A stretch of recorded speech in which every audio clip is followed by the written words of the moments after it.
اعوذ باللہ من الشیطان الرجیم بسم اللہ الرحمن الرحیم سورۃ الحجر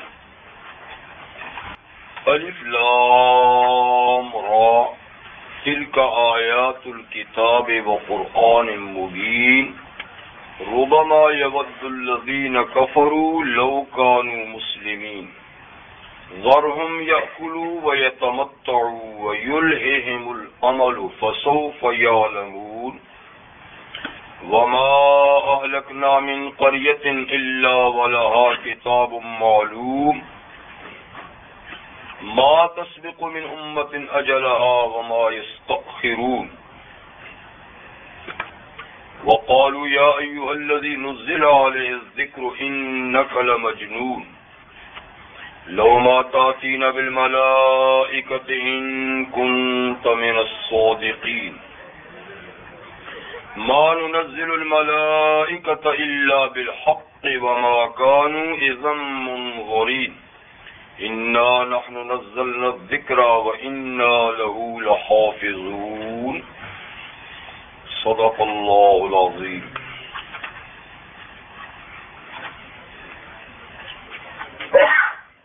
یہ سورہ حجر ہے اور مکی صورتوں میں سے ہے. اس سے پہلی سورہ ابراہیم بھی مکی صورتوں میں سے تھی. اس لیے موضوع کے لحاظ سے اس کا موضوع بھی وہی چار بنیادی باتیں ہیں: قرآن مجید کی صداقت، نبی کریم صلی اللہ علیہ وسلم کی رسالت کی صداقت، اللہ کی توحید اور آخرت معاد. لیکن اس صورت میں ایک خاص بات اللہ نے قانون امہال کو بیان فرمایا ہے، یعنی مجرموں کو مہلت دینا. یہ پچھلی صورت کے آخری رکوع میں بھی یہ بات ہو چکی ہے، اور اس میں ذرا اور تفصیل سے کہ مجرم یہ نہ سمجھے کہ وہ جرم کر کے بچ جائیں گے، بلکہ انہیں ضرور سزا ملے گی. لیکن یہ بات ہے کہ اللہ ان کو وقت دیتے ہیں، مہلت دیتے ہیں.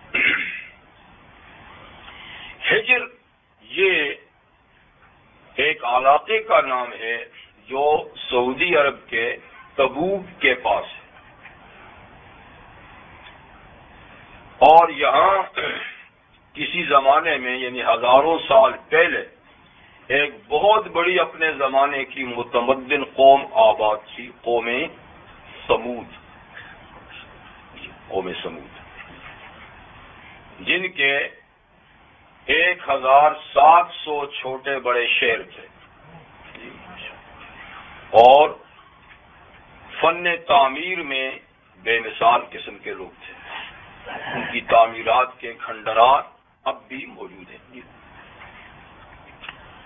تو ان لوگوں نے اللہ کی نافرمانی کی. اللہ تعالیٰ نے صالح علیہ السلام کو ان کی ہدایت کے لیے مبعوث فرمایا تھا، لیکن انہوں نے ان کا کہا نہیں مانا، تو بالآخر یہ اللہ تعالیٰ کے سخت عذاب کا نشان بنے. بالکل پوری کی پوری قوم کو صفحہ ہستی سے مٹا دیا گیا. تو اس صورت میں کیونکہ حجر والوں کا ذکر ہے، اس لیے اس کا نام سورہ حجر ہے. اس سے پہلے سورہ ابراہیم میں 2 نبیوں کا خاص طور پہ ذکر تھا اور باقیوں کا اجمالی طور پہ، یعنی موسیٰ علیہ السلام کا قدر تفصیل سے اور پھر حضرت ابراہیم علیہ السلام کا قدر تفصیل سے ذکر تھا، باقی اجمالی. اس صورت میں بھی 2 پیغمبروں کا ذکر ہوگا. ایک صالح علیہ السلام کی قوم، یہی اصحاب الحجر، اور دوسرے لوط علیہ السلام کی قوم کا. لیکن ساتھ ساتھ ابراہیم علیہ السلام کا تذکرہ بھی آئے گا اس سے پہلے، لوط علیہ السلام کے ذکر سے پہلے. اور اس صورت میں اللہ تعالی توحید کے عقلی دلائل بھی بیان فرمائیں گے. ٹھیک ہے. سورت کا آغاز ہے حروف مقطعات الف لام را سے، اور اس سے پہلے 2 صورتیں گزر چکی ہیں الف لام را سے جن کی ابتدا ہوئی، بلکہ 3 گزر چکی ہیں: سورہ یونس، سورہ ہود اور سورہ یوسف. قبل، اور یہ چوتھی سورت جو الف لام را سے شروع ہو رہی ہے۔ حروف مقطعات کے بارے میں اور بالخصوص الف لام را کے بارے میں پہلے گفتگو ہو چکی ہے کہ حقیقی اور سچی بات یہ کہ ان حروف کا مفہوم اور مطلب اللہ تعالیٰ ہی جانتے ہیں، اور یہ اللہ کے رازوں میں سے ایک راز ہے۔ یقیناً پیغمبر کریم صلی اللہ علیہ وسلم بھی اس راز سے واقف ہوں گے، لیکن باقی امت کو اس راز سے واقف نہیں کرایا گیا، اس کی ضرورت نہیں۔ بس ہمارا ایمان ہے کہ یہ اللہ تعالیٰ کی کلام کا حصہ ہے، اور ان کی تلاوت پر بھی اللہ تعالیٰ جیسے باقی ہر حرف پہ 10 نیکیاں دیتے ہیں، تو الف لام را پر بھی 10 نیکیاں، 30 نیکیاں پڑھ لیں۔ تو ہر بات کا مفہوم اور مطلب سمجھنا کوئی ضروری نہیں، لیکن پھر بھی اہل علم نے کچھ اشارات سے اس کے مفہوم کو متعین کرنے کی کوشش کی ہے، لیکن وہ کوئی یقینی بات نہیں۔ جیسے کہ یہاں 2 باتیں میں ذکر کر دیتا ہوں کہ الف سے مراد آنا، لام سے مراد اللہ، اور را سے مراد رویت۔ تو مطلب یہ کہ ان اللہ ارا، ان اللہ ارا، میں اللہ دیکھ رہا ہوں، یعنی تم جو کچھ کرتے ہو تو میں اللہ دیکھ رہا ہوں، اور دیکھنے کا مطلب یہ کہ تمہارے نیک اور بد اعمال پر جزا اور سزا دوں گا۔ یہ واقعی معنی نہیں ہے ذہن کے قریب کرنے کے لیے، یا یہ کہ الف سے مراد اللہ، لام سے مراد جبریل علیہ السلام، را سے رسول اللہ صلی اللہ علیہ وسلم، کہ یہ کلام مقدس اللہ تعالیٰ کی طرف سے بواسطہ جبریل امین نبی کریم صلی اللہ علیہ وسلم پہ نازل ہوا۔ یہ بھی ایک مفہوم ہے، لیکن اصل بات وہی ہے کہ اللہ عالم بمراد ذالک الحروف، اللہ خود ہی بہتر جانتے ہیں کہ ان حروف سے کیا مراد ہے۔ تلک آیات الکتاب و قرآن مبین، یہ تل کا دور کے اشارے کے لیے ہوتا ہے، ذالک کا بھی، ذالک کا مذکر کے لیے اور تل کا مؤنث کے لیے، پر دور کے لیے، ھذا قریب کے لیے ہوتا ہے۔ تو یہاں اشارہ ھذا ہی ہونا چاہیے تھا، کیونکہ کتاب تو یہ ہے، ٹھیک، لیکن چونکہ کتاب اصل میں لوح محفوظ سے آئی ہے، تو لوح محفوظ کی طرف اشارہ بعید ہے، یعنی یہ تو لوح محفوظ سے نقل ہے، اصل تو لوح محفوظ میں ہے، تو اسی کی طرف اشارہ ہے۔ اور یا یہ مرتبے کا بود ہے کہ گو کتاب تو تمہارے ہاتھوں میں ہے، لیکن مرتبے اور مقام کے لحاظ سے بہت دور تک اس کا مقام اور مرتبہ جاتا ہے، تو یہ مرتبہ کی طرف اشارہ ہے یا لوح محفوظ کی تحریر کی طرف۔ تلکا کے بارے میں بھی آپ کچھ فرمائے تھے، بتا دیا ہم سے، ابھی بتا دیا کہ تل کا مؤنث کے لیے ہے، ذالک کا مذکر کے لیے ہے، اور یہ دور کے اشاروں کے لیے ہے جی۔ اور چونکہ یہ کتاب کی طرف ہے نا جی، تو اس سے مراد کیا آیات ہیں، آیات کیونکہ مؤنث ہیں، کتاب مذکر ہے۔ اگر کتاب کی طرف اشارہ ہوتا نا تو پھر ھذا ہوتا یا ذالک ہوتا، جیسے ذالک الکتاب لا ریب فیہ، لیکن چونکہ آیات مؤنث ہے اور یہاں اشارہ آیات کی طرف ہے، اس لیے اشارہ مؤنث کا۔ تو پہلی آیت میں قرآن حکیم کی صداقت کا مسئلہ، اس لیے کہ آگے جو کوئی بیان ہو رہا ہے وہ قرآن حکیم ہے، جب قرآن ہی مصدقہ نہ ہوگا تو باقی مسائل کیسے مصدقہ ہوں گے؟ اس لیے پہلی بات تو قرآن مجید کی تصدیق ہے، اور پھر باقی مسائل جو اس قرآن مجید میں ہیں۔ اس لیے پہلی آیت میں قرآن حکیم کا ذکر ہے کہ تلک آیات الکتاب، یہ یعنی اشارہ دور کا لیکن معنی اس کا قریب کا کریں گے، یہ آیات ہیں کتاب کی۔ آیات کا ایک معنی تو وہی ہے جس کو ہم کہتے ہیں یہ آیت ہے، جیسے اس سورت کے اندر 99 آیتیں ہیں، ہر سرکل تک ایک آیت ہوتی ہے، تو یا آیات سے یہی مراد ہے۔ اور آیات کا اطلاق احکامات پر بھی ہوتا ہے. اللہ تعالیٰ کے جو حکم ان کو بھی آیات کہتے ہیں. تو مطلب یہ ہے کہ یہ کتاب کی آیات ہیں، یعنی کتاب کے احکامات ہیں.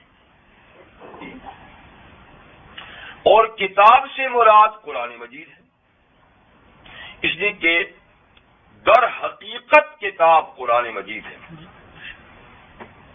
باعظمت کتاب قرآن مجید ہے. تو جب مطلقاً کتاب آئے گا تو اس سے باعظمت کتاب مراد ہوتی ہے، اور وہ قرآن مجید ہے. اس لیے کتاب سے مراد قرآن.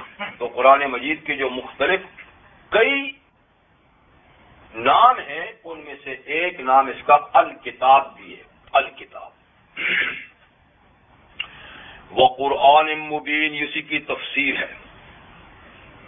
یہ وہ تفسیر کا ہے، اور قرآن مبین یہ کتاب کی تفسیر ہے کہ کتاب سے کون سی کتاب مراد ہے؟ قرآن مبین. اور مبین یہ قرآن کی صفت ہے، اور قرآن خود اس کتاب کا اصلی نام ہے. کتاب ہونا یہ بھی نام ہے، لیکن وہ صفاتی نام ہے، اور قرآن یہ اس کا ذاتی نام ہے. آپ کو یاد ہوگا کہ قرآن مجید کے ذاتی نام کتنے ہیں؟ نہیں، دو. ایک فرقان، ایک قرآن، یہ اس کے ذاتی نام ہیں، اور باقی 55 جو ہیں اس کے صفاتی نام ہیں. بلکہ بہرحال اپنے 80 تک بھی گنے ہیں صفاتی نام. تو قرآن، فرقان، جی یہاں یہ قرآن ہے. اور قرآن کا معنی میں نے آپ کو بتا دیا پڑھنا. تو اس معنی کا اثر یہ، اس نام کا اثر یہ ہے کہ یہ دنیا میں سب سے زیادہ پڑھی جانے والی کتاب ہے. سب سے زیادہ پڑھی جانے والی کتاب دنیا میں قرآن مجید ہے. مبین کا معنی بیان کرنے والی. قرآن کیا ہے؟ قرآن مبین ہے. قرآن بیان کرنے والا ہے، واضح کرنے والا ہے. مطلب کیا ہے کہ قرآن مجید میں جو کچھ بھی ہے اس کی وضاحت خود قرآن کر دیتا ہے، اس کا بیان خود قرآن مجید کر دیتا ہے. اگر ایک جگہ میں بات واضح نہیں کی تو آگے چل کر کہیں اس کی وضاحت ہو جائے گی. تو وہ کہتے ہیں نا القرآن یفسر بعض بعضا، قرآن خود اپنے بعض حصوں کی تفسیر کر دیتا ہے. ایک صورت میں نہیں ہوگی، دوسری جگہ میں اس کی تفسیر ہوگی، ایک آیت میں دوسری آیت میں تفسیر ہوگی. تو جہاں اجمال ہوگا وہاں تفسیر بھی آ جائے گی. تو قرآن مبین کا معنی ہے کہ قرآن خود اپنے مطالب کو بیان کرنے والا ہے. لیکن پھر بھی ایسا ہو سکتا ہے کہ بعض مسائل ایسے ہوں جو قرآن نے تو بیان کیے ہیں لیکن ہماری سمجھ میں پھر بھی نہ آئے. ٹھیک ہے نا؟ تو ایسی صورت میں پھر دوسری تفسیر قرآن مجید کی نبی کریم صلی اللہ علیہ وسلم کے ارشادات ہیں. جتنی بھی صحیح حدیثیں ہیں وہ سب قرآن مجید کی تفسیر ہیں، جتنی بھی صحیح. اس لیے کہ جہاں خود قرآن کے لیے مبین ہے تو وہاں نبی کریم صلی اللہ علیہ وسلم کی ڈیوٹی میں اللہ نے یہ بات شامل کی ہے کہ لِتُبَيِّنَ لِلنَّاسِ مَا نُزِّلَ إِلَيْهِمْ، ہم نے قرآن آپ پہ نازل کیا ہے تاکہ آپ لوگوں کے سامنے اس کو کھول کر بیان کریں. کہیں بات لوگوں کو سمجھ میں نہ آئے تو آپ اس کو کھول کے بیان کریں. ٹھیک. تو قرآن خود قرآن کے لیے بھی مبین ہے، نہیں تو رسول اللہ صلی اللہ علیہ وسلم قرآن کے مفسر اور مبین ہے. پھر ایسا بھی ہو سکتا ہے کہ کسی حکم کی، کسی آیت کی تفسیر ہمیں قرآن سے نہیں ملتی اور ہمیں پیغمبر کریم صلی اللہ علیہ وسلم کے ارشادات سے بھی نہیں ملتی، تو پھر قرآن مجید کی تیسری تفسیر اور تشریح فقہائے امت ہے. جو 5ویں پارے کا نقل فرمایا لَعَلِمَهُ الَّذِينَ يَسْتَنبِطُونَهُ مِنْهُمْ، یہ لوگ خامخواہ افواہیں اڑاتے ہیں. ان کو افواہیں نہیں اڑانی چاہیے، سنی سنائی بات کی تشہیر نہیں کرنی چاہیے. کوئی ایسی بات پیش آ جائے لوگوں تک پہنچاؤ جو استنباط اور اجتہاد کی اہلیت رکھتے ہیں. تو معلوم ہے کہ امت میں ہمیشہ ایسے لوگ بھی ہوں گے جو احکامات قرآن اور سنت سے نکالنے کی استعداد رکھتے ہیں. ٹھیک ہے نا, اجتہاد کی قوت ان میں ہے. تو مجتہدین کا اجتہاد یہ بھی قرآن مجید کی تفسیر ہے اور حدیث کی تفسیر ہے. تو 3 تفسیریں ہوئی. ٹھیک ہے نا, قرآن کی تفسیر قرآن مجید سے, قرآن مجید کی تفسیر نبی کریم کے ارشادات سے, اور قرآن مجید کی تفسیر فقہا کے اجتہاد سے.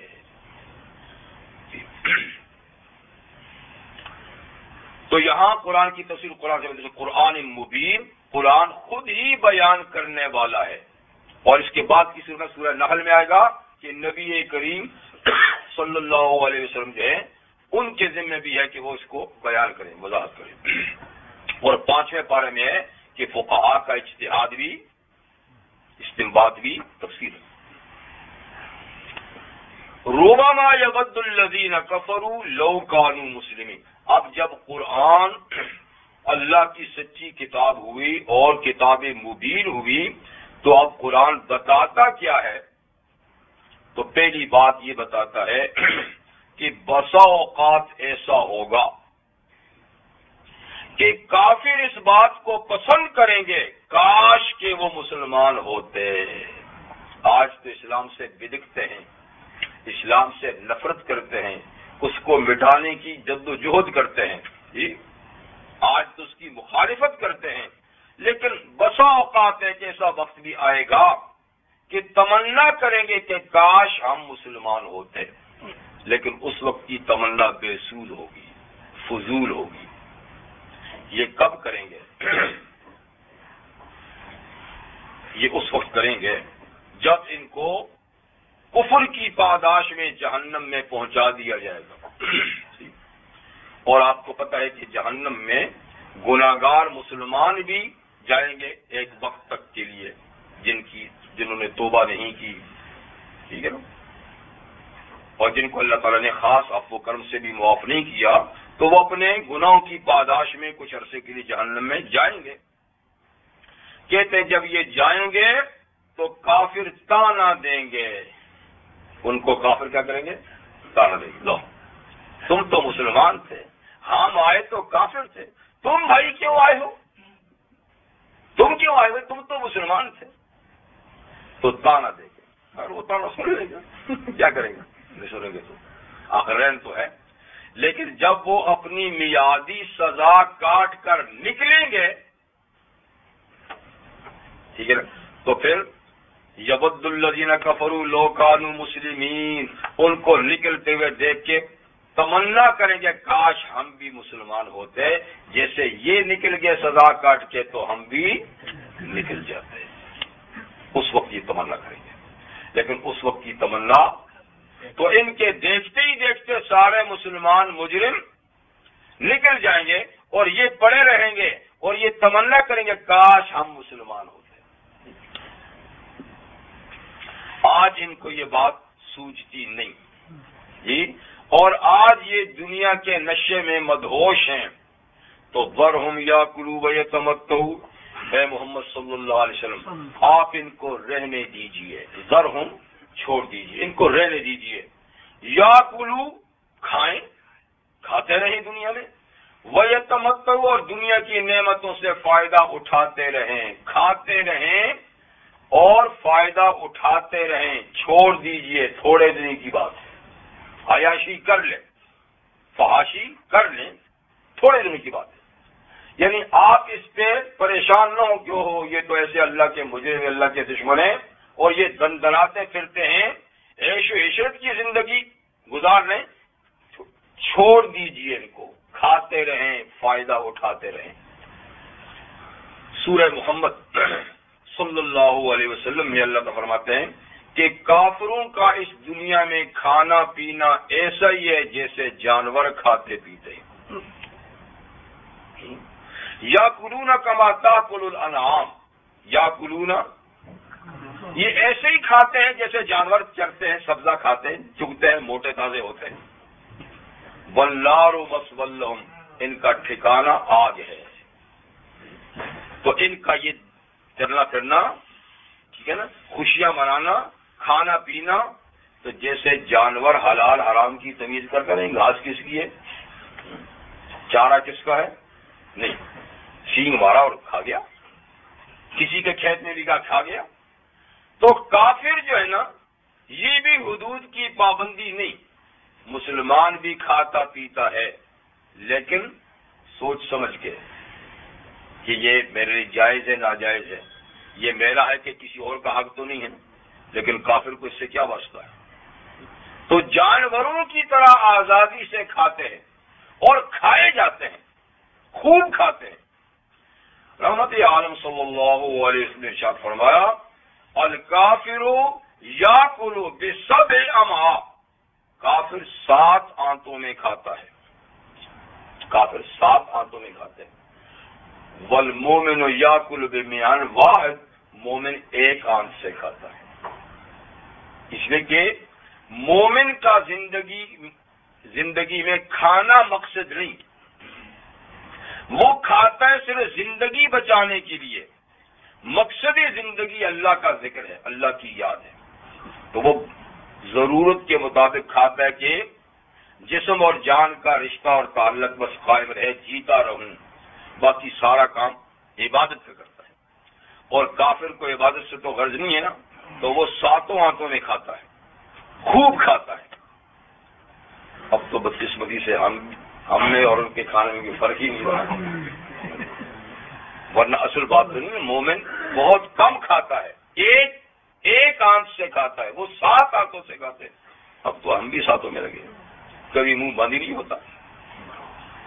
بیڈ ٹی سے شروع ہوتا ہے اور رات کے 12 بج جاتے ہیں کھاتے کھاتے. جی سلیٹ پہ ختم ہوتا ہے. تو 3 تو مستقل کھانے ماشاءاللہ ہمارے،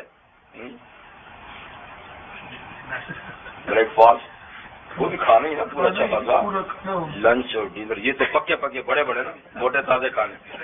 اور پھر 6 پیر کی چائے اور اس کے ساتھ لوازمات. کوئی مہمان آ گیا، کوئی دوست آ گیا، پھر اس کے ساتھ لوازمات، اسے بھی ہم شریک ہوتے ہیں ماشاءاللہ. تو اب ماشاءاللہ صبح سے شام تک. لیکن یہ مومنانہ شان نہیں ہے. اگر کوئی مہمان آ جائے تو تھوڑا بہت لے لیں، لیکن یہ نہیں کہ اب پیٹ بھاری لے آدمی. تو مومن اور کافر کے کھانے میں فرق ہونا چاہیے. شیخ سعدی علیہ رحمہ فرماتے ہیں نا، خوردن برائے زیستن و ذکر کردنست. خوردن کھانا جینے اور ذکر کرنے کے لیے. کھانا مقصد نہیں، کھانا ذریعہ ہے. کس کے لیے؟ جینے کے لیے اور ذکر کرنے کے لیے، کہ زندہ رہیں، ذکر کریں. تو خوردن برائے زیستن و ذکر کردنست. تو معتقد کہ زیستن بار خوردنست، اور تیرا خیال یہ ہے کہ جینا کھانے کے لیے ہے. زندگی کھانے کا نام ہے، زندگی کھانے کے لیے. تو کافر کا وہی ہے. مومن کا یہ ہے کہ خوردن برائے زیستن و ذکر کردن، اور کافر کا زیستن ازبار خوردن، زندگی کھانے کے لیے. تو فرمائیں کو کھانے دو اور دنیا سے فائدہ اٹھانے لو. وَيُلْهِهِمُ الْعَمَلِ، اور غفلت میں ڈال دیا ہے ان کو. کس نے؟ العمل، امیدوں نے. فَسَوْفَ يَعْلَمُونَ، تو ان قریب یہ جان لیں گے کہ ان کی زندگی کا مقصد کیا تھا اور اس کا نتیجہ کیا نکلا. نبی کریم صلی اللہ علیہ وسلم کے ارشاد گرامی ہے کہ مجھے اپنی امت پر 2 چیزوں کا خوف ہے، وہ کہیں امت میں نہ پیدا ہو جائے. ایک اتباع ہوا، اور ایک طول عمل. اتباع ہوا کا معنی خواہشات کی پیروی، مرضی کے مطابق چلنا، اپنی مرضی پہ چلنا. یہ چیز امت میں نہ پیدا ہو جائے. کیونکہ جس میں اتباع ہوا پیدا ہو گیا نا، مرضی کے مطابق زندگی گزارنا، تو اس کو دین سے کوئی سروکاری نہیں. دین کی پابندیاں وہ کیوں؟ وہ تو اپنی مرضی پہ چلے گا نا، تو اس سے دین رہ جائے گا اور وہ رسم و رواج کا پابند ہو جائے گا. کیونکہ رسم و رواج جو ہیں یہ خواہشات کی پیداوار ہے، اور دین یہ خواہشات کے بالکل منافی ہے. تو مجھے اپنی امت پر خواہشات کی پیروی کا اندیشہ ہے، کیونکہ خواہشات کی پیروی یہ حق کو قبول کرنے سے رکاوٹ بنتی ہے. جو آدمی مرضی کے پیچھے چلتا ہے نا، وہ حق کو قبول نہیں کرتا. آپ ان کو سمجھائیں گے میری مرضی میری مرضی، تو تیری کیا مرضی ہے؟ مرضی تو اللہ کی ہے. ایک مسلمان اور کہے میری مرضی، یہ تو شایع نشان نہیں، یہ اتباع ہوا ہے. تو اتباع ہوا حق قبول کرنے سے رکاوٹ ہے. اور دوسری طول عمل، لمبی امیدیں. جب لمبی امیدیں انسان میں پیدا ہو جاتی ہیں نا، فرمایا وہ آخرت کو بھول جاتا ہے. جو لمبے لمبے منصوبہ بناتا ہے نا جی، تو وہ آخرت کو بھول جاتا ہے. سارا پھر منصوبہ میں اس کا ان چکروں میں لگ جاتا ہے. تو طول عمل آخرت کو بھلا دیتا ہے، اتباع ہوا حق کو قبول کرنے سے رکاوٹ بنتا ہے. تو فرمایا کافروں کو طول عمل نے غفلت میں ڈال دیا ہے، آخرت کو بھول گئے ہیں، پتہ ہی نہیں ہے. لیکن ہم قریب جان لیں گے، کیونکہ آخرت بھی سر پہ کھڑی ہے. اب وہی قانون امہال کہ اللہ تعالیٰ مجرموں کو، ظالموں کو پکڑتے کیوں نہیں ہیں؟ فرماتے ہیں کہ بالکل پکڑتے ہیں، لیکن پکڑنے کے لیے بھی ہم نے کوئی قاعدہ اور قانون بنایا ہے. بے ڈھنگیا طریقہ نہیں ہے، ہمارے ہاں ڈھنگ ہے، طریقہ ہے. تو وما اہلکنا من قریۃ، ہم نے نہیں ہلاک کیا کسی بستی والوں کو، کسی ملک والوں کو، الا ولہا کتاب معلوم، مگر یہ کہ اس بستی اور اس شہر والوں کے لیے ایک معلوم تحریر تھی کہ فلاں وقت میں ان کا حساب چکایا جائے گا. تو جو ہمارے ہاں ایک معلوم ڈیٹ فکس ہے کسی کی ہلاکت کی، تو اس سے پہلے ہم اس کو ہلاک نہیں کرتے.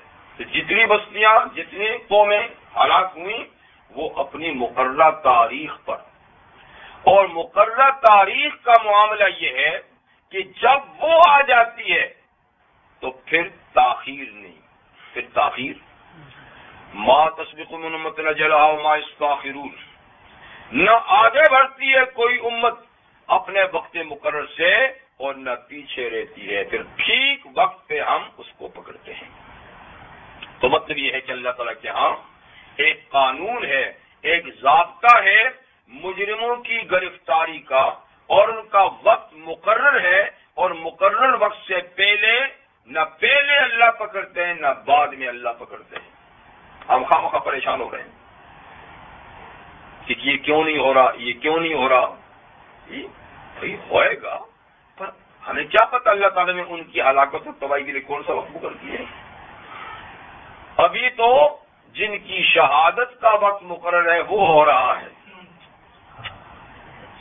ابھی تو جن کی اجتماعی شہادت کا وقت مقرر ہے وہ ہو رہا ہے.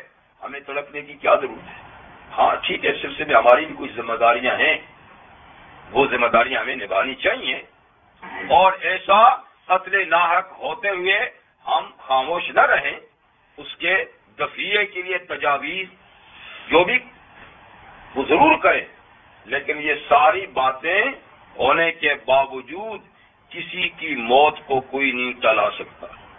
جس کا وقت مقرر ہے، جس چیز سے مقرر ہے، وہ ہو کے رہے گا. ٹھیک ہے، تو یہ ہے کہ اللہ تعالیٰ مرنے والوں پہ رحم کرے، ان کے گناہوں کو معاف کرے، ان کی شہادتوں کو قبول کرے. ٹھیک ہے نا، ان کو اجر عظیم نصیب فرمائے.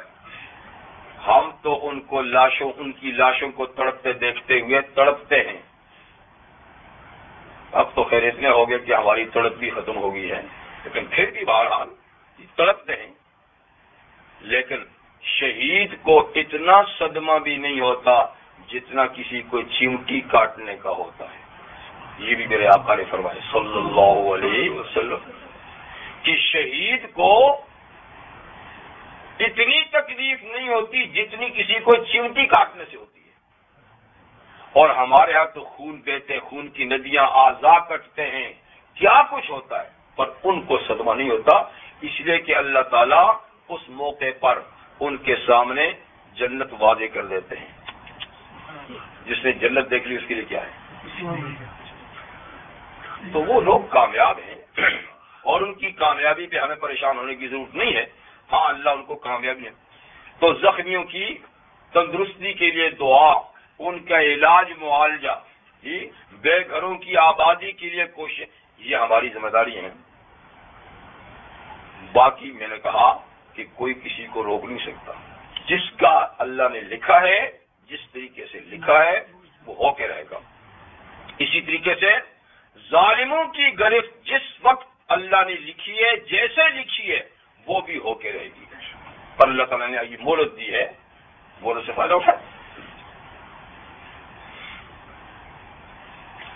اگلی آیت میں 6 نمبر آیت میں اللہ تعالیٰ کافروں کا شکوہ کرتے ہیں.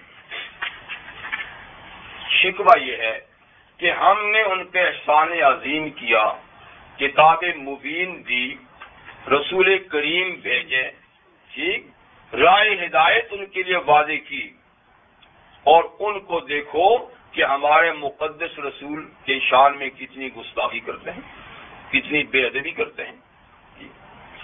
وَقَالُوا يَا أَيُّهَا الَّذِي نُزِّلَ عَلَيْهِ الذِّكْرُ إِنَّكَ لَمَجْنُونَ. کافر کہتے ہیں، مشرک کہتے ہیں، اے وہ شخص، نام بھی نہیں لیتے، یا محمد بھی نہیں کہتے، اے وہ شخص نزل علیہ ذکر، جس پر یہ نصیحت والی کتاب نازل کی گئی ہے. ذکر بھی قرآن مجید کے ناموں میں سے ایک نام ہے. اور ذکر کا معنی کیا ہے؟ ایک تو یاد کرنا نا، اور ایک ذکر کا معنی نصیحت. نصیحت تو قرآن مجید کتاب نصیحت ہے، کتاب ذکر ہے. تو اے وہ شخص کہ جس پہ یہ ذکر یعنی قرآن نازل کیا گیا ہے، انک لمجنون، یقیناً تو دیوانہ ہے. تو پیغمبر کریم صلی اللہ علیہ وسلم جو دنیا کیا یعنی پوری کائنات میں سب سے زیادہ عاقل ہے، ٹھیک ہے. نبی اپنی امت میں عاقل الناس ہوتا ہے، سب لوگوں میں زیادہ عقل مند، عالم الناس سب لوگوں میں زیادہ علم رکھنے والا، اتقى الناس سب لوگوں میں زیادہ متقی پرہیزگار. یعنی ہر خوبی میں امت کا نبی ممتاز ہوتا ہے. اور پھر حضور تو نبیوں کے نبی ہیں، تو جن کے عقل مند ہونے کا کیا ٹھکانا ہے. تو ایسی شخصیت کو کیا کہتے ہیں؟ انک لمجنون، آپ تو معاذ اللہ دیوانے ہیں. کیوں دیوانے ہیں؟ کہتے ہیں جی آپ کی باتیں سمجھ میں نہیں آتی، اس لیے آپ کی باتیں دیوانوں کی لگتی. کیا جی؟ آپ کہتے ہیں ایک ہی خدا سب کچھ کرتا ہے، ایک ہی خدا سب کچھ کرتا ہے، تو یہ بات سمجھ میں نہیں آتی. کبھی کوئی حکومت ایک ہی آدمی نہیں چلا سکتا، بلکہ اس کے وزیر، اس کے مشیر، اس کا عملہ، جی تو بڑی کھیپ ہوتی ہے نظام کو چلانے کے لیے. آپ کہتے ہیں کہ وہ اکیلا ہی کائنات کا نظام چلاتا ہے. یہ بات سمجھ میں نہیں آتی، اس لیے یہ دیوانگی کی بات ہے. سورہ صاد میں نا، اجعل الآلہۃ الہا واحدا ان ھذا لشیء عجاب، کہ اس محمد نے سارے خداؤں کو چھوڑ کر ایک ہی خدا کی بات کی ہے. بڑی عجیب بات ہے، بڑی عجیب بات ہے. تو یہ دیوانگی کی بات ہے، حالانکہ یہ بڑی عقل مندی کی بات ہے. اللہ کی ذات کو مخلوق پر قیاس کرنا یہ ہے پاگل پن. اللہ کی ذات کو مخلوق پہ قیاس کرنا یہ ہے دیوانگی. اسی طرح دوسری کیا بات کہتے ہیں جی، یہ کہتے ہیں نا مرنے کے بعد دوبارہ زندہ ہوں گے، حساب کتاب ہوگا۔ اتنی مخلوق مر چکی ہے، آج تک کوئی ایک آیا ہے؟ آج تک کوئی نہیں آیا۔ تو یہ کیسے ہو سکتا ہے کہ انسان مر کر مٹی میں رل مل جائے جی اور پھر وہ دوبارہ پیدا ہو جائے؟ پھر کہتے تھے اگر ایسا ہو گیا تو بڑا نقصان ہوگا، یہ ہوگا نہیں، ہوتا نہیں، اگر ہو گیا تو بڑا نقصان، بڑے لڑائیاں، بڑے جھگڑے ہوں گے، ایک ایک گھر پر سینکڑوں نہیں ہزاروں دعوے دار ہوں گے، ایک ایک زمین کے ٹکڑے پہ جی، کیونکہ جو مرتے گئے پچھلے آتے گئے نا قبضہ کرتے رہے جی، تو اگلے پچھلے سارے دعوے دار کے میرا تو بڑا جھگڑا ہو جائے گا، ان نازل کرنا تو خاص بڑا نقصان ہوگا، لیکن ہوگا نہیں۔ تو سب لوگوں کا دوبارہ پیدا ہو جانا، حساب کتاب ہونا، جزا و سزا کا مرتب ہونا، یعنی یہ غیر معقول بات ہے، یہ دیوانوں کی بات ہے۔ یہ دیوانوں کی بات نہیں ہے، اور یہ اللہ کی قدرت کا انکار ہے۔ جو اس کا انکار کرتا ہے وہ خود دیوانہ ہے۔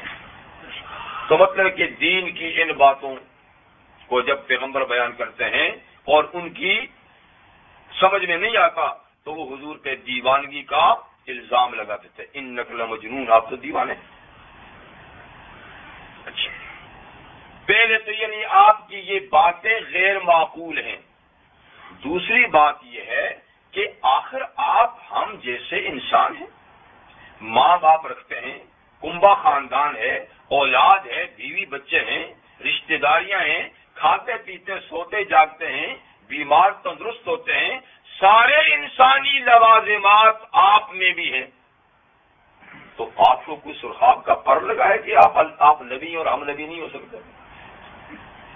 یہ بھی کہتے ہیں ہاں، اگر ہم انسانوں میں ایک آپ اٹھ کے کہتے ہیں کہ میں اللہ کا نبی، اللہ کا نمائندہ ہوں، تو کوئی اس کے لیے بڑی نشانی بتائیے۔ اور بڑی نشانی یہ ہے کہ فرشتے آ کر تصدیق کریں کہ یہ اللہ کا نبی ہے۔ فرشتے آئیں یا اللہ میاں خود ہم سے مخاطب ہو کہ یہ میرا نبی ہے۔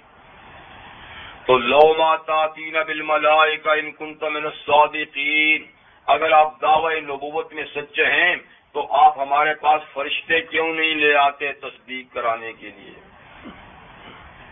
یہ بھی دیوانوں کی بڑھ ہے۔ تو اللہ تعالیٰ ان کے اس سوال کا جواب یہ دیتے ہیں کہ تمہاری مرضی اور تمہارے مطالبے سے فرشتے تھوڑے آئیں گے۔ ما ننزل الملائکۃ الا بالحق، بے شک ہم فرشتے بھیجتے ہیں لیکن فرشتوں کا نزول حق کے ساتھ ہوتا ہے، جہاں ہم ضرورت محسوس کرتے ہیں وہاں فرشتے بھیجتے ہیں۔ تو ہم فرشتوں کو نہیں بھیجتے مگر حق کے ساتھ، جہاں ہم سمجھتے ہیں۔ اور یہ بھی سنو کہ وما كانوا اذا منذرین، جن کے پاس فرشتے آ جاتے ہیں تصدیق کے لیے، پھر چوں چرا ہم مانتے بھی نہیں ہیں اور پھر ہم ڈھیل اور مہلت بھی نہیں دیتے۔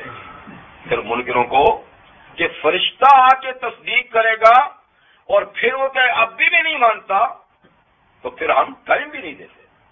یہ تو شکر کرو فرشتے نہیں آتے اور دلائل بھیجے، تم جی تو رہے ہو نا، اپنی موت مانگتے ہو۔ جس دن فرشتوں نے آ کے تصدیق کی ان کی نبوت کی اور پھر تم نے انکار کیا تو پھر ہم چانس نہیں دیں گے۔ ما كانوا اذا منذرین۔ اب پھر بات قرآن مجید، یہ بیچ میں رسالت کا ذکر ہوا نا، اب پھر بات قرآن مجید کی ہے۔ باقی تم ایڑی چوٹی کا زور لگا دو، ٹھیک ہے نا، کہ تم حق کو مٹاؤ گے۔ حق مٹنے کے لیے نہیں آیا، یہ مٹنے کے لیے نہیں آیا، تم مٹ جاؤ گے لیکن یہ نہیں، اس لیے کہ اس آخری سچی کتاب کی حفاظت کا ذمہ ہم نے خود لیا ہوا ہے۔ تو انا نحن نزلنا الذکر، پھر یہاں ذکر ہی ہے، یہاں قرآن مجید میں ذکر، تو ہم نے ہی اس ذکر کو نازل کیا ہے۔ یہ محمد صلی اللہ علیہ وسلم کی کتاب نہیں، کسی اور کی کتاب نہیں، ہم نے اس ذکر، اس کتاب کو نازل کیا ہے۔ وَإِنَّا لَهُ لَحَافِظُونَ، اور ہم ہی اس کی حفاظت کرنے والے ہیں. اس لیے یہ خیال ذہن سے نکال دو کہ تم اللہ کے پیغام کو دبا دو گے اور ختم کر دو گے، مٹا دو گے، یہ کبھی نہیں ہوگا. تو اللہ تعالیٰ نے قرآن حکیم کی حفاظت کے لیے، دیکھیے سرور کونین صلی اللہ علیہ وسلم کی دنیا میں تشریف لائے اور 63 سال دنیا میں رہے اور اللہ کو پیارا ہو گیا، چلے گئے. لیکن جو چیز موجود ہے وہ قرآن مجید ہے، جو ہمیں دے گئے ہیں وہ ہمارے پاس ہے اور یہ قیامت تک ہوگا. یہ رسول اللہ صلی اللہ علیہ وسلم کے معجزات میں سے زندہ معجزہ ہے جو قیامت تک موجود رہے گا. تو اس لیے کہ اللہ تعالیٰ نے اس کی حفاظت کا ذمہ دیا. باقی حفاظت اللہ تعالیٰ کیسے کرتے ہیں؟ تو حفاظت کے اپنے اپنے انتظامات. یہ کام بھی اللہ تعالیٰ امت ہی سے لے رہے ہیں. کوئی اس کی حفاظت کے لیے اللہ تعالیٰ نے فرشتہ نہیں اتارا. آپ ہیں، ہم ہیں، امت ہے جیسی بھی ہے، پر قرآن مجید کی حفاظت میں امت نے مثال قائم کی. مثال قائم کی. اللہ تعالیٰ نے اس کے الفاظ کو، ورنہ اس کو مٹانے کے لیے کوئی کسر نہیں چھوڑی، نہیں چھوڑی. بالکل کر بھی رہے ہیں، اب بھی کر رہے ہیں اور کرتے رہیں گے. تو مٹانے کے لیے کسر نہیں چھوڑی. وہ جب ہندوستان پر برطانیہ کی شہنشاہیت تھی تو ان کا ایک پادری، میور پادری بھی تھا، تو وہ یو پی کا گورنر تھا ان کی طرف سے، یا گورنر یہیں سے جاتے تھے برطانیہ سے. تو وہ گورنر تھا، پادری بھی تھا اور بڑا ہی متعصب، اسلام کے خلاف سخت تعصب. اس کے متعصبانہ کلمات میں سے ایک یہ ہے کہ جب تک دنیا میں 2 چیزیں موجود ہیں امن قائم نہیں ہو سکتا. یہ میور کی بات. ایک محمد کا قرآن، ایک محمد کی تلوار. تلوار محمد صلی اللہ علیہ وسلم کی کہاں ہے جی؟ اپنا کچھ نظر نہیں آتا جی. ان کی تلوار یاد ہے. انہوں نے تلوار کب اٹھائی اور کتنے لوگ حضور صلی اللہ علیہ وسلم کی تلوار سے مرے بھائی؟ کوئی ایک تو بتاؤ. لیکن جھوٹ کے سر پاؤں نہیں ہوتے. اور محمد کے قرآن نے کب کہا ہے کہ دنیا کو مٹاؤ؟ یہ تو امن کی کتاب ہے اور امن کی کتاب کو تم اٹھا کر کے فساد کی ہے. بال تعصب سے یہ 2 جملے اس نے کہے، لیکن اس کے ساتھ ساتھ اس حقیقت کو بھی چھپا نہیں سکا. اور یہ حقیقت بھی اس نے بیان کی ہے کہ کچھ بھی ہے، لیکن 12ویں صدی کا تھا، 2 سال پہلے کی بات، 12 صدیوں تک اگر کوئی کتاب غیر مبدل، غیر محرف، جس کا ایک نقطہ اور ایک شوشہ بھی نہیں بدلا، اگر دنیا میں ہے تو وہ صرف قرآن ہے. یعنی یہ اعزاز اسی کتاب کو حاصل ہے. اور یورپی محققین نے یہ بھی لکھا ہے کہ مسلمان قرآن کو اللہ کی کلام اور اللہ کی کتاب کہتے ہیں، ہم اس کو محمد کی کلام اور محمد کی کتاب کہتے ہیں. اللہ کی کتاب نہیں کہتے، لیکن اس کے باوجود کہتے ہیں کہ یہ کتاب جیسے محمد صلی اللہ علیہ وسلم نے لکھی تھی یا پڑھی تھی، جوں کی توں ہے، اس میں کوئی تبدیلی نہیں آئی 12 صدیوں تک. اور یہ صرف اسی کتاب کی شان ہے. اور یہ بھی میں نے آپ کو شاید سنایا تھا کہ ایک دفعہ ان کی پارلیمنٹ میں یہ بحث ہوئی کہ دنیا سے قرآن کو ختم کرنے کی کوئی کوشش کی جائے. تو مختلف تجاویز آتی ہیں ممبران کی طرف سے. ایک ممبر نے یہ تجویز دی کہ اس کی صورت یہ ہے کہ روئے زمین میں جتنے بھی قرآن مجید آج تک چھپے ہیں نا، سب کو خرید لیا جائے یا بحق سرکار ضبط کر لیا جائے جی، یا کسی کے پاس کو خرید لیا جائے، اور جتنے بھی نسخے لاکھوں کروڑوں سب کو سمندر میں ڈال دیا جائے، ختم ہو جائے گا. اور آئندہ اس کی اشاعت پہ پابندی لگا دی جائے. تو ہو جائے گا. بڑی جوش سے بڑی عقل مندی کی تجویز پیش کی, بڑا خوش ہوا. دوسرا کروا بیوقوف, کیا تجویز تم نے دی ہے؟ کہا تم سارے نسخے خریدو گے پتہ نہیں کتنے جی ملین پاؤنڈ خرچ کرنے پڑیں گے ایک تو وہ, اور پھر تم پابندی بھی لگا لو گے, لیکن تمہیں پتہ نہیں کہ یہ تو لاکھوں کے سینوں میں محفوظ ہے. سینوں سے کھرچ کے کیسے نکالو گے؟ تم سارے اٹھا کے ڈالو گے, ایک حافظ بیٹھے گا پھر پوری کتاب لکھ لے گا. یا ایک تو نہیں ہے, یہاں تو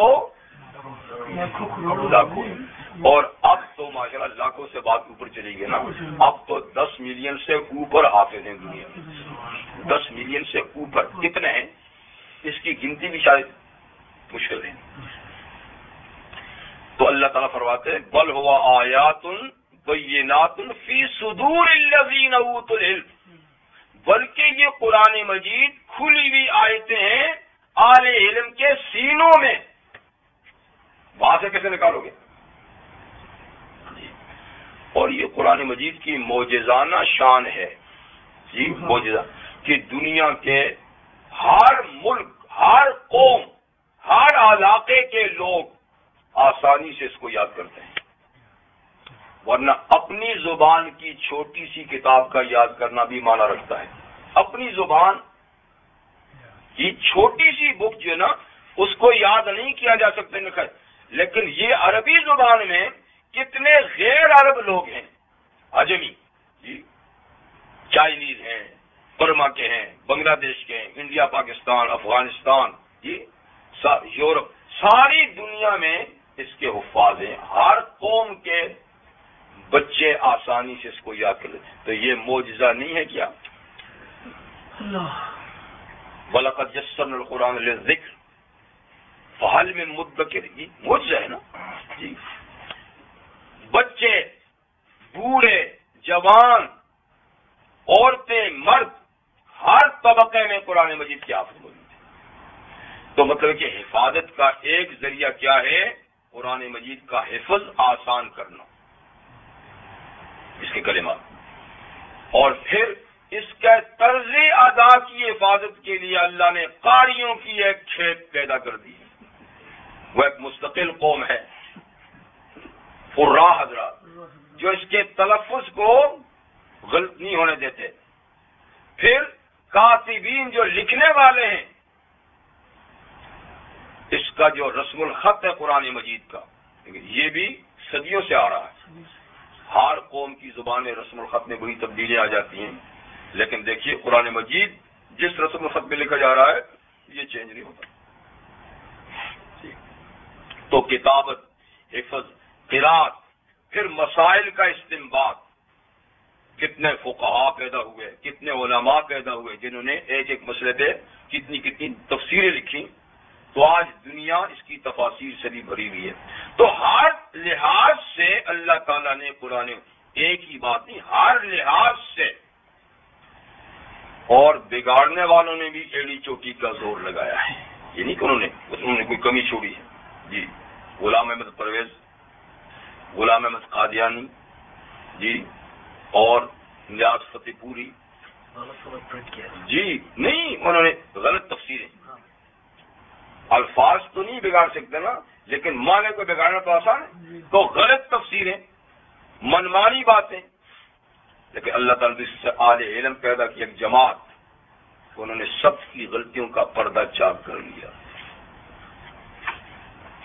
تو غلطی کرنے والے کرتے ہیں اور ٹھیک کرنے والے بھی ساتھ ساتھ. حضور نے فرمایا کہ اس دین کو بگڑنے نہیں دیا جائے. جو لوگ بگاڑ پیدا کریں گے تو اصلاح والے بھی اللہ تعالیٰ ساتھ ساتھ پیدا کریں گے. ٹھیک ہے نا. علامہ قرطبی اندلس کے مشہور علماء میں گزرے ہیں, بہت بڑے جی مفسر, بڑی تفسیر ہوگی, تفسیر قرطبی بہت بڑی تفسیر ہے. تو انہوں نے محمود الرشید کے زمانے کا ایک قصہ لکھا ہے اسی آیت کے نیچے. محمود رشید ہارون رشید کا بیٹا, اس کے زمانے میں یعنی بہت ترقی ہوئی تھی علوم کو, بلکہ غیر اسلامی علوم بھی اس نے عربی میں ٹرانسلیشن کرائے تھے.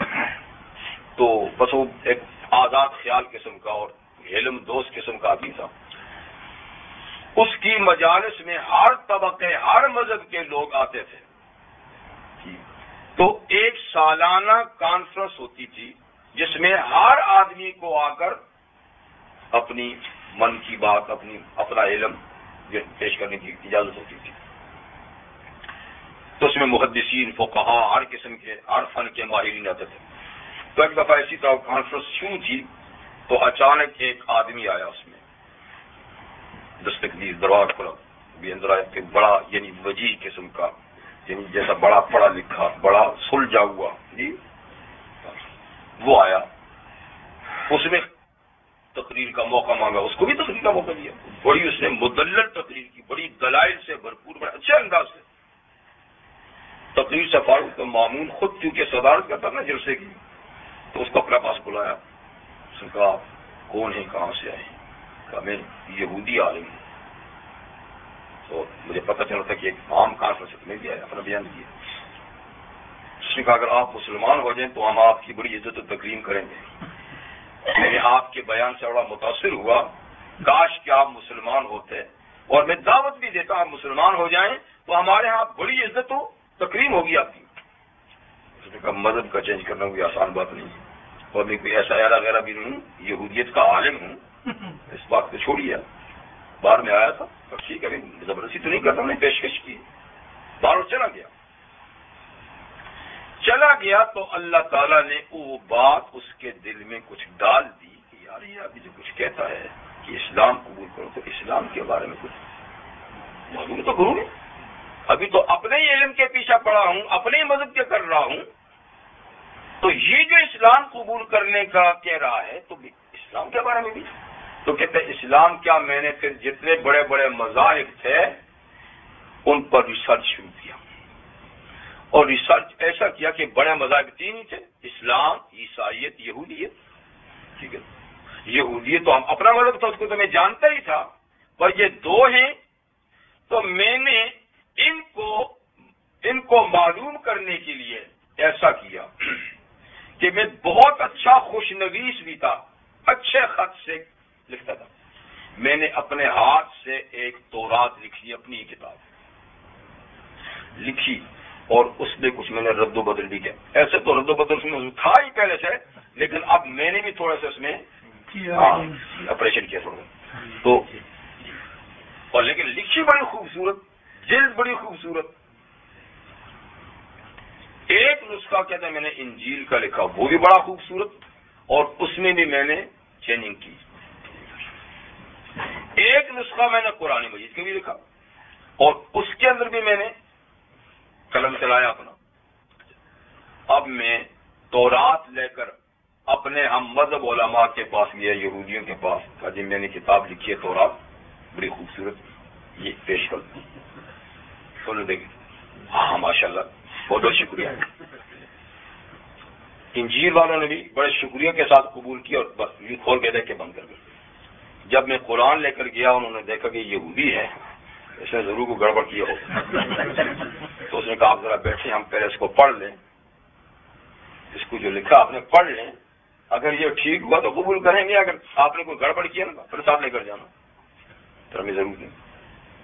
تو دوسروں نے آنکھ بند کر کے قبول کر لی, اور یہ جب مسلمان عالم کے افضل پہ اس نے کہا یہ آپ بیٹھے, میں اس کو پہلے پڑھ لوں. جب اس نے پڑھا تو گڑبڑ تو تھی, اس نے فوراً میرے حوالے کر دی کہ معاف کیجیے, آپ لے جی میرے پاس ہے. کہتے اس دن سے میرے دل میں یہ بات پیوست ہو گئی کہ صحیح اور سچی اور محفوظ کتاب دنیا میں صرف یہی ہے. اور ہم جو کرتے ہیں, جو ڈھکوسلے, کبھی کسی نے چینج کیا, کبھی کسی نے کیا, اور سب آنکھیں مان کر قبول کرتے ہیں, تو یہ ہے وہ کتاب. تو کہتا ہے کہ میں مسلمان ہو گیا. اگلے سال جب کانفرنس ہوئی تو میں پھر آیا, اس کانفرنس میں پھر آیا, اور اسی شان سے میں نے آ کر بیٹھا اور اسی طریقے سے جلسے سے خطاب بھی کیا. تو مامون کی نظر پھر مجھ پہ پڑی, تو پھر مجھے بلایا اور کہا آپ کو پچھلے سال والے فلاں صاحب تو نہیں ہیں؟ کہ یہاں وہی ہوں لیکن ہوں تو وہی لیکن اب میں مسلمان ہوں. وہ کیسے؟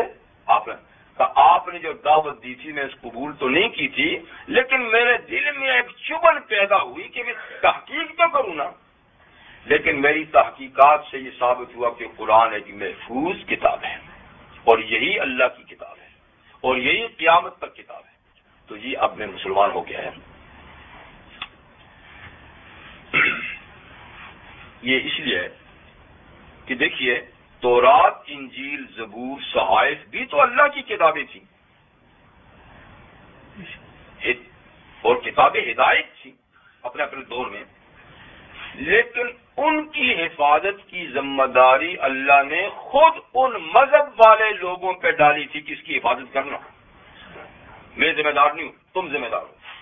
یہ بات سورہ مائدہ میں 6 پارے میں ہے.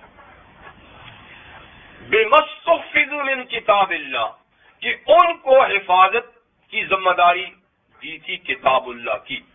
تو جب تک ان لوگوں نے حفاظت کی تو وہ کتابیں محفوظ رہیں، جب انہوں نے حفاظت چھوڑ دی تو کتابیں.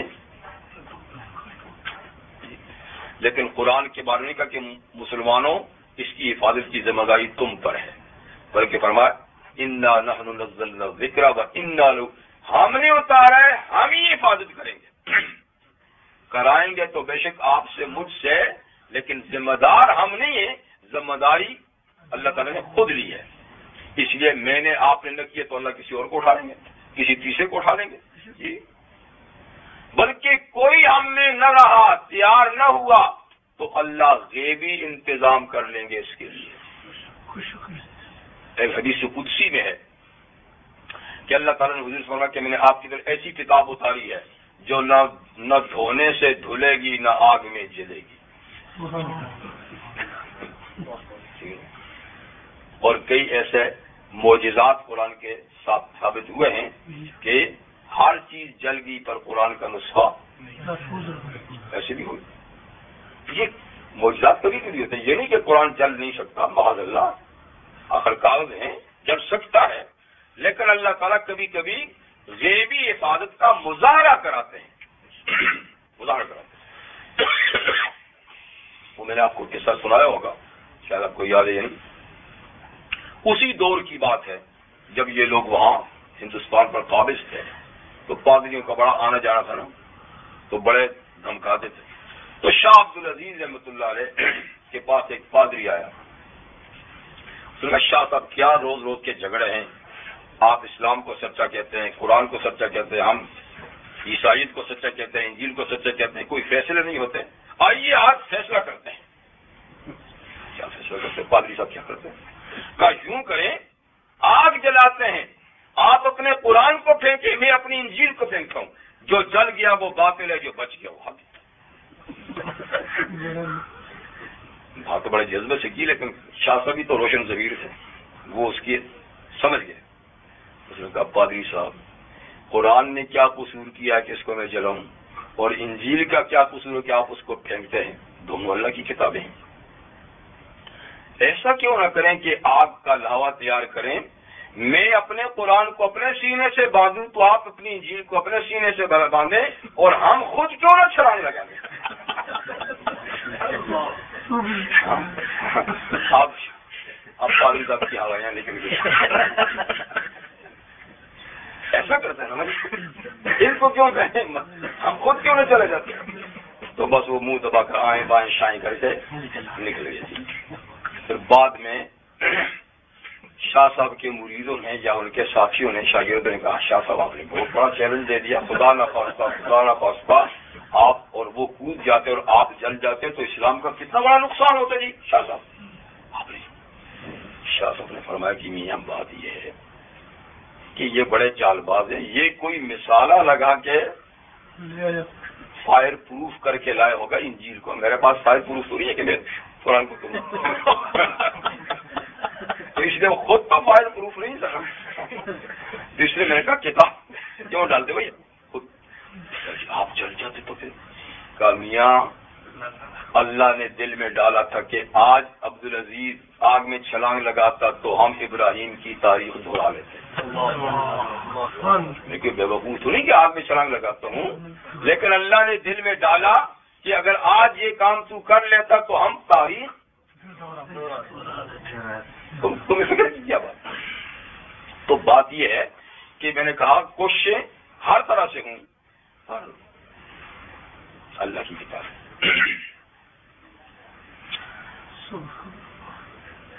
وَلَقَدْ أَرْسَلْنَا مِن قَبْلِكَ فِي شِيَعِ الْأَوَّلِينَ، یہ نبی کریم صلی اللہ علیہ وسلم اور امت کی تسلی کا مضمون ہے کہ یقیناً ہم نے آپ سے پہلے